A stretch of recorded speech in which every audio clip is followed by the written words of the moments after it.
مسلم شریف کی حدیث پاک ہے،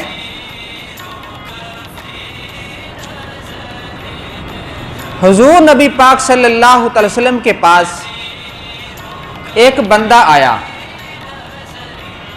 اس نے کہا یا رسول اللہ میں بھی اسلام قبول کرنا چاہتا ہوں، تو مجھے اپنا ہاتھ عطا فرمائیں۔ مسلم شریف کی روایت سنانے لگا ہوں۔ ان کا نام ہے حضرت عمر بن عاص رضی اللہ تعالی عنہ۔ تو جب نبی کریم صلی اللہ علیہ وسلم نے ان کی بات کو سنا تو ان کا ہاتھ پکڑنے کے لیے میرے سرکار کتنا راضی ہوئے ہوں گے، تو لیکن عمر بن عاص نے دوبارہ ہاتھ واپس کھینچ لیا۔ تو نبی پاک صلی اللہ علیہ وسلم نے فرمایا ما لکا یا عمر، اے عمر بن عاص تجھے کیا ہوا؟ پہلے کہتا تھا مجھے اسلام کا کلمہ پڑھائیں، میں بھی مسلمان ہونا چاہتا ہوں، آپ کے ہاتھ پر بیعت کرنا چاہتا ہوں، اب تو نے ہاتھ پیچھے کھینچ لیا۔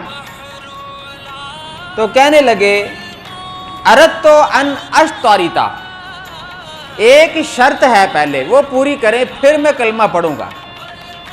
نبی پاک صلی اللہ علیہ وسلم نے فرمایا تیری کیا شرط ہے اے عمر بن عاص، تو کیا کہنا چاہتا ہے بول، بڑی مزیدار بات ہے۔ تو کہنے لگے قل تو این یغفر لی، اتنی کی بات ہے کہ جتنے بھی میرے پچھلے گناہ ہیں، کیسی پیاری ڈیمانڈ ہے سرکار کے سامنے رکھی، ابھی کلمہ نہیں پڑھا، ابھی دوسری پارٹی میں ہے۔ تو انہوں نے کہا چلو کام بنتا ہے تو بنے، میرے جتنے پچھلے گناہ ہوئے ہیں پہلے وہ معاف ہونے چاہیے، کیونکہ ظاہری بات ہے پہلے لیڈر کوئی نہیں تھا۔ میرے سرکار نے نبوت کا اعلان جب فرمایا تب سرکار نے فرمایا آجو دین کی طرف، تو پہلے ان کے لیے رہنمائی کوئی نہیں تھا، طرح طرح کے گناہ ہوتے تھے، قتل عام تھا اور بڑے بڑے گناہ عام تھے، تو سارے گناہ کرتے پھر رہے تھے، جس کو اللہ نے بچایا وہ الگ بات ہے۔ تو یا رسول اللہ شرط یہ ہے کہ جتنے بھی میرے پہلے گناہ ہیں وہ کیا ہو جائیں، معاف ہو جائیں، پکی روایت ہے۔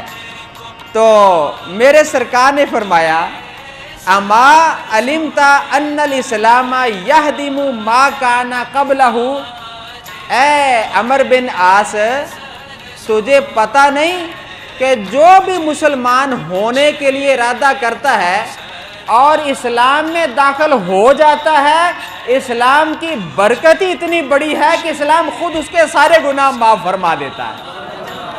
تو کلمہ پڑھ، شرط کیا تھی میرے گناہ معاف ہو جائیں تب میں اسلام قبول کروں گا۔ میرے سرکار نے فرمایا کہ جو اسلام قبول کر لیتا ہے اس کے آٹومیٹک ہی سارے گناہ معاف ہو جاتے ہیں۔ تو اب میرے سرکار نے مزید 2 باتیں سنائی، اس نے تو ایک ڈیمانڈ کی تھی، سرکار نے اور 2 رحمت کے دریا بہا دیے۔ کیا فرمایا وَأَنَّ الْحِجْرَةَ تَهْدِمُ مَا كَانَ قَبْلَهَا، جو بندہ اللہ کی راہ میں ہجرت کرتا ہے یہ ہجرت بھی اس کے سارے گناہ معاف کر دیتی ہے۔ 2 چیزیں ہو گئی، ایک اسلام قبول کرنا اور دوسرا اللہ کی راہ میں ہجرت کرنا۔